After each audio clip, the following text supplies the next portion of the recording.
का short hand classes में आप सबका हार्दिक स्वागत है। आज मैं आप लोगों के लिए 140 शब्द प्रति मिनट डिक्टेशन लेकर आया हूं। वीडियो पसंद आए तो चैनल को लाइक, शेयर एंड सब्सक्राइब करें। धन्यवाद। 5 सेकंड में वीडियो स्टार्ट होने वाली है। स्टार्ट। अध्यक्ष महोदय, मैं आपका आभारी हूं कि आपने मुझे बोलने का अवसर दिया। इस देश के वर्तमान भारी संकट के समय में और विशेष रूप से उस समय जबकि हम लड़ाई से अभी निवृत्त हुए हैं और आकाश में लड़ाई के बादल दूसरी तरफ से आने शुरू हुए हैं, हमारे वित्त मंत्री ने जो बजट पेश किया है वे इसके लिए बधाई के पात्र हैं। पैरा। यद्यपि भिन्न भिन्न पहलुओं को लेकर आलोचनाएं की गई हैं, लेकिन यदि उनकी कठिनाइयों को भी देखा होता कि राष्ट्र को किन किन संकटों का सामना करना पड़ रहा है, इस बात पर भी अगर मेरे से पहले बोलने वाले वक्ताओं ने विचार किया होता तो मेरा विश्वास है कि उनकी आलोचनाओं का आधार कुछ दूसरा होता।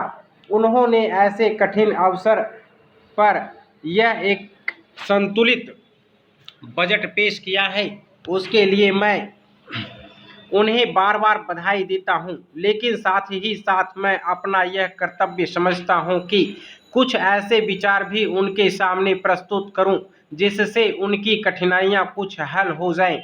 उदाहरण के रूप में विगत 2 वर्षों में लेखा जोखा कमेटी में बैठने के समय मुझे ऐसा अनुभव हुआ है कि इस देश में 2-3 इस प्रकार की त्रुटियां मौजूद हैं जिनको दूर करने के लिए, जिनकी जांच करने के लिए यदि कोई एक कमेटी या आयोग बिठा दिया जाए तो राष्ट्र को, राष्ट्र की सरकार को, राष्ट्र के विकास कार्यों को और राष्ट्र की रक्षा व्यवस्था के लिए करोड़ों नहीं अरबों की व्यवस्था फौरन हो सकती है। केवल शासन को जागरूक होकर कुछ कदम उठाने की आवश्यकता है। पैरा। अभी कुछ छिपे हुए धन का जिक्र किया गया। सरकार ने भी समय समय पर ऐसा आभास दिया है कि इस देश में लगभग 30,000 करोड़ रुपए का छिपा धन मौजूद है। स्वयं मैं समझ नहीं पाता हूं कि सरकार का ऐसा अनुभव करती है तो इसकी व्यवस्था करने में उसको दिक्कत क्या आ रही है। ऐसा मालूम होता है कि कहीं इच्छा शक्ति की कमी है।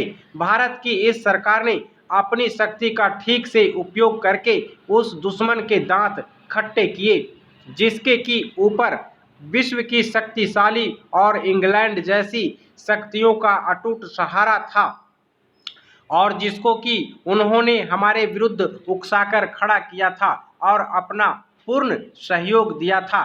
पैरा। अध्यक्ष महोदय, मानव संसाधन विकास मंत्रालय की मांगों के संबंध में बोलने के लिए मैं खड़ा हुआ हूं। शिक्षा की पद्धति के बारे में, उसमें परिवर्तन लाने के बारे में, इस क्षेत्र में हमें जो असफलता हाथ लगी है उसके बारे में अभी मेरे मित्र ने बहुत कुछ कहा है। दुर्भाग्य की बात यह है कि मेरे देश में सभी लोग यह मानते हैं कि शिक्षा में प्रगति नहीं हुई है, शिक्षा पद्धति में आमूलचूल परिवर्तन नहीं हुए हैं, लेकिन फिर भी इस दिशा में कुछ किया नहीं जाता है। ऐसा प्रतीत होता है कि इस विषय में कुछ भी करने की स्थिति में हम नहीं रहे हैं। स्थिति ज्यों की त्यों चली आ रही है।